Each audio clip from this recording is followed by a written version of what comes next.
The air in the palace was thick with the scent of incense and the whispers of worried attendants. Outside, the drums of mourning echoed across the kingdom, announcing that the old king's time was near. Inside the royal chambers, the once mighty ruler lay frail and shivering, his breath shallow and laboured. Around him, his trusted council and family gathered, their faces heavy with fear and anticipation.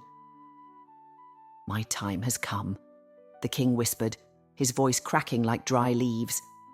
His eldest advisor leaned closer, holding back tears. "The kingdom must endure, even after me. Promise me. Choose wisely." The room fell silent as his last words hung in the air. Moments later, the king's chest rose and fell one final time, and the kingdom plunged into grief. Outside, the people wailed, and traditional rites began immediately. The elders prepared for the most critical task, selecting the next king. "Summon the chief priest," the chief elder ordered. "We must seek the ancestors' wisdom." As the sun dipped below the horizon, casting the palace in shadow, the kingdom's fate lay in the hands of an ancient ritual. Under the cover of night, the chief priest performed the sacred rites in the oracle's chamber. The air buzzed with energy as candles flickered and ancestral spirits were called upon to guide the kingdom. One by one, names of potential candidates were whispered for the ancestors to decide the next king. The chief priest swayed in a trance, and finally he announced, "The ancestors have spoken." He paused a bit, then said, "The next king shall be Obadele, from the Adeoye royal family." The elders exchanged surprised glances. Obadele was a wealthy businessman who had spent most of his life outside the kingdom. He was known for his success and sharp intellect, but he had been a stranger to their traditions for decades. The room buzzed with whispered doubts and unease, but none dared voice their concerns aloud. Finally, the chief elder stood, his voice calm but firm. "The oracle has spoken," he began, his words cutting through the murmurs. "We may have our reservations, but it is not our place to question the will of our ancestors. Obadele has been chosen, and we must honour their decision." A heavy silence settled over the room as the weight of the elders' declaration sank in. The other elders exchanged reluctant nods, their faces a mix of acceptance and lingering doubt. "Send word to him immediately," the chief elder continued. "We must inform him of the ancestors' will and prepare for his return." As the meeting adjourned, the elders left the chamber, each lost in thought. While some hoped Obadele's intellect and success would bring prosperity to the kingdom, others couldn't shake the feeling that his long absence from their traditions might complicate his reign. Far away, in a grand mansion overlooking a bustling city, Obadele received the news with quiet contemplation. The message from the royal envoy was clear, and though the task ahead was daunting, he did not hesitate. "The ancestors' will cannot be refused," he told his wife Morenike, his tone somber yet resolute. "We must return home, but this will not be easy. We'll need to prepare the children and ourselves for what lies ahead." Obadele's arrival was marked by a grand procession. Drummers and dancers lined the streets, celebrating the return of the man chosen to guide them. Beside was his wife and their 2 children, his poised and graceful daughter, Abeni, and his son Adewale. The crowd murmured in awe of Abeni's beauty, but when their eyes fell on Adewale, confusion spread. The young prince sat slouched on a wheelchair, his eyes blank and unfocused. His legs appeared stiff as he barely moved. Whispers ran through the crowd like wildfire. "Is he blind?" one man whispered. "And crippled?" another added. Obadele's face remained stoic, but inside he seethed with frustration. He had spent the entire journey pressuring Adewale to marry and secure the family's legacy, and to him, this appearance was part of how he planned to get a good wife. "You must find a wife soon," Obadele had insisted. "The people will expect it, and so will I." But Adewale laid down his own plans. He had decided to pretend to be blind and crippled. It was all an elaborate test to uncover the true intentions of any woman who might seek to marry him. As he looked at the people who came to welcome them, he wondered if anyone in this kingdom would see past the facade and recognize the man he truly was. The next day, the royal halls echoed with Obadele's commanding voice. He stood tall in his ceremonial robes, addressing his wife and children. "The time has come for our family to secure its legacy," he declared, his gaze heavy on Adewale. "I will not allow our lineage to falter because of hesitation." His wife Morenike watched silently, her usual grace masking her concern. Adewale, seated stiffly, nodded but said nothing. His father's frustration bubbled to the surface. "Adewale, you are the prince. The people expect stability, and for that you must marry. The search for your bride begins now, and I will hear no arguments." Adewale's lips curled into a faint smile. "Father, I understand your concern, but do not forget it is not just about finding a wife. It is about finding the right one. Let me do this my way." Obadele's eyes narrowed. "Your way? By sitting idle and letting the world guess your worth? You may have my support, but do not test my patience." The tension in the room was thick as Adewale dipped his head respectfully. "I promise, Father, I will fulfill my duty, but only when the right person comes." Obadele sighed deeply. "You are as stubborn as your mother, so be it, but remember the kingdom is watching." The palace gates opened wide to welcome the kingdom's most eligible young women. Daughters of nobles and wealthy business icons arrived dressed in their finest, their families eager to secure an alliance with the royal family. Adewale sat in an ornate chamber, his eyes unfocused as if lost in thought. Each suitor was brought before him, their curiosity quickly turning to disappointment at the sight of the blind and crippled prince. Whispers of his condition spread like wildfire, and one by one they found excuses to leave. One beautiful young woman, adorned in jewels, wrinkled her nose upon seeing Adewale. "Your Highness," she began hesitantly, "it is an honor to meet you, but I believe our families might not be a good match." Adewale's smile was polite but knowing. "You may go if you wish," he said softly, dismissing her with a nod.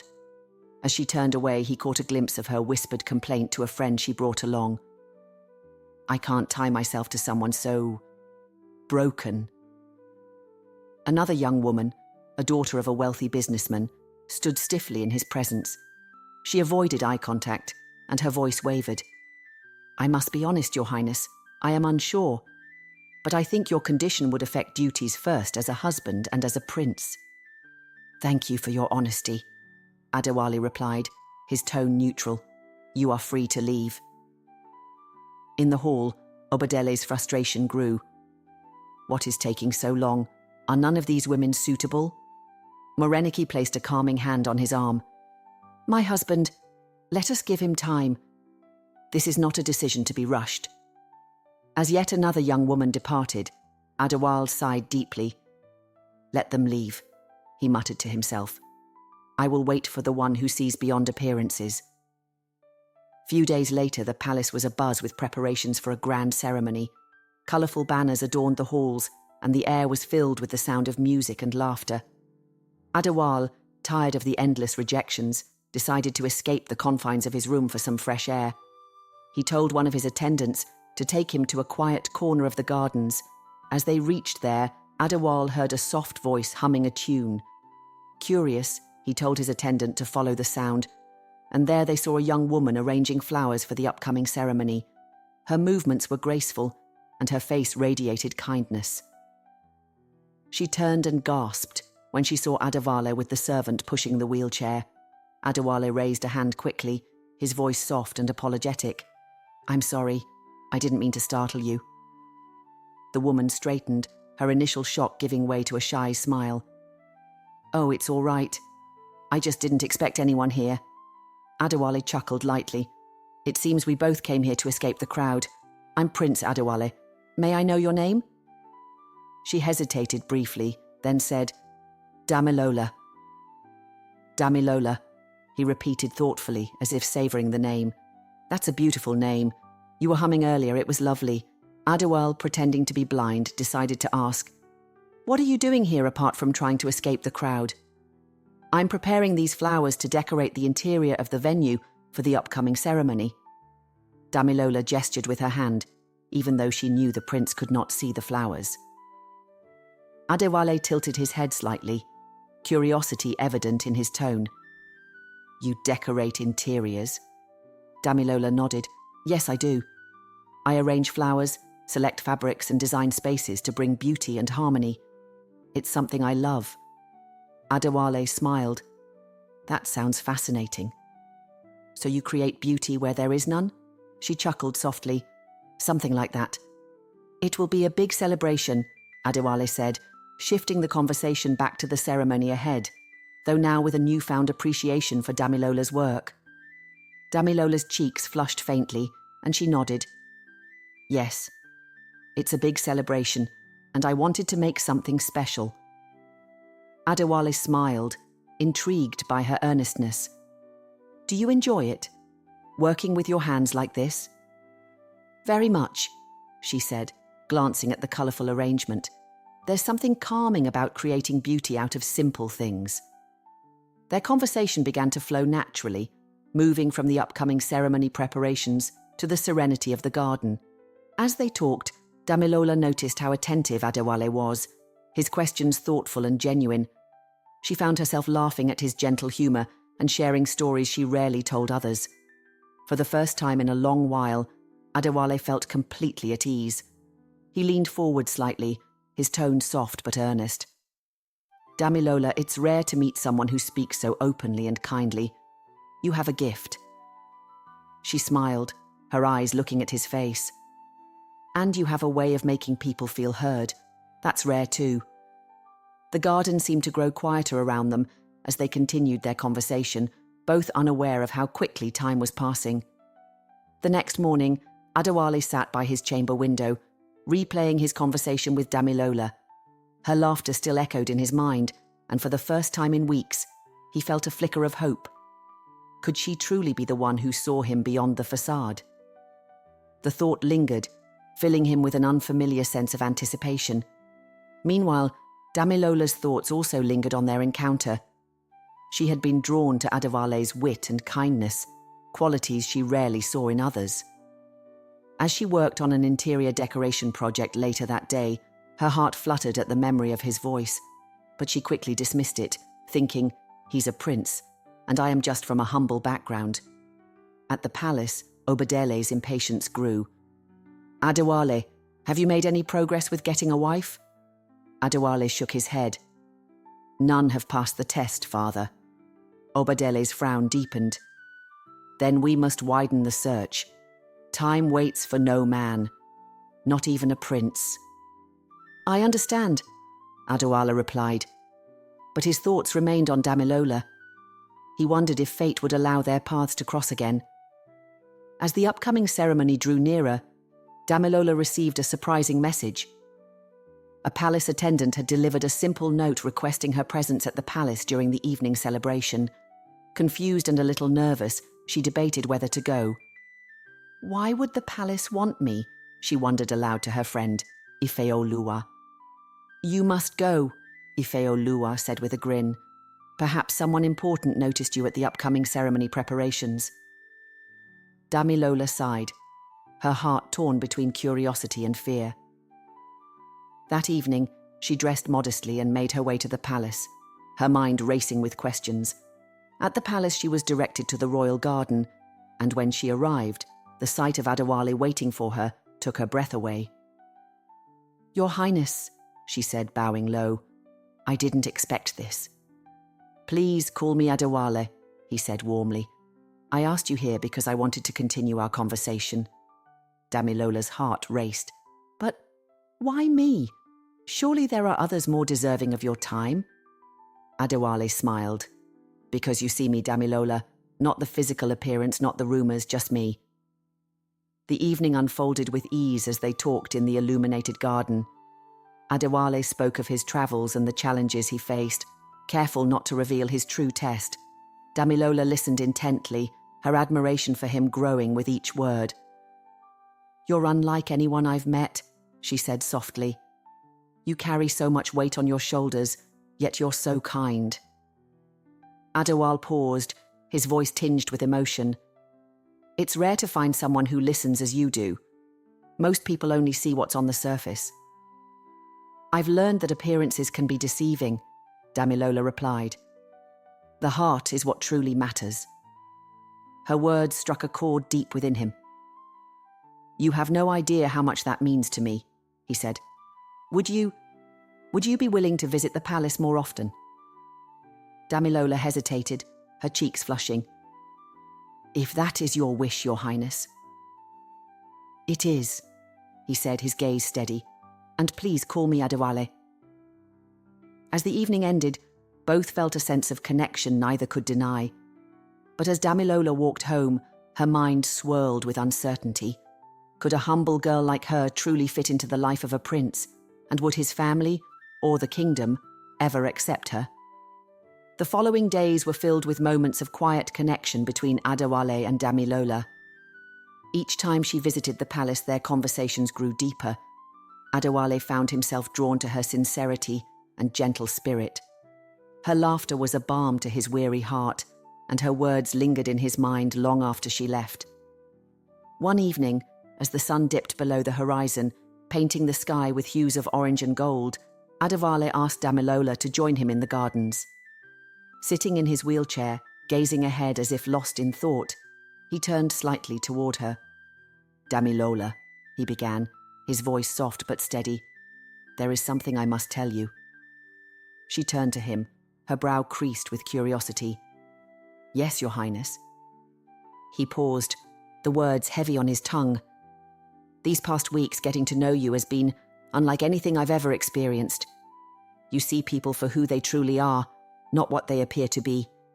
And you've shown me kindness that I did not think I deserved." Damilola's cheeks flushed, and she looked down at her hands. "Your Highness, you honor me with your words, but—" He interrupted her gently. "Please call me Adewale, and let me finish." She nodded, her heart pounding in her chest. "Damilola," he continued, his tone filled with raw emotion, "I cannot imagine my life without you, despite what others might think, despite the challenges that may come. I want you by my side. Will you do me the honor of becoming my wife?" Her breath hitched, and for a moment, the world seemed to still. She searched his face, seeing the earnestness in his expression, and her own heart swelled with emotion.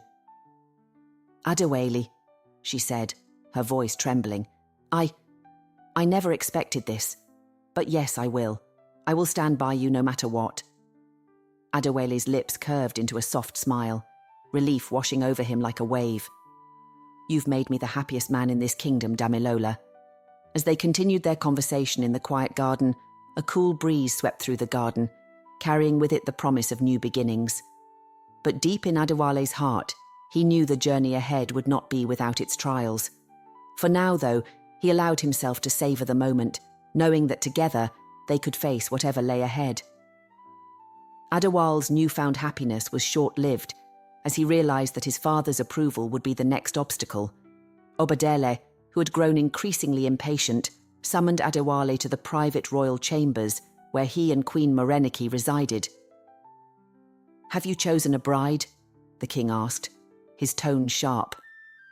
"I have," Adewale replied firmly. "Her name is Damilola. She is from a humble background, but her heart and character surpass any noblewoman I have met." Obadele's face darkened. "A humble background? Do you understand the expectations placed upon you as prince? You are to take this kingdom to a new height, not bring scandal." "Father," Adewale said, his voice steady, "it is precisely because I am to unite this kingdom that I have chosen someone who understands its people. Damilola sees me for who I am, and that is what we need in a future queen." The room fell silent as Obadele studied his son's face.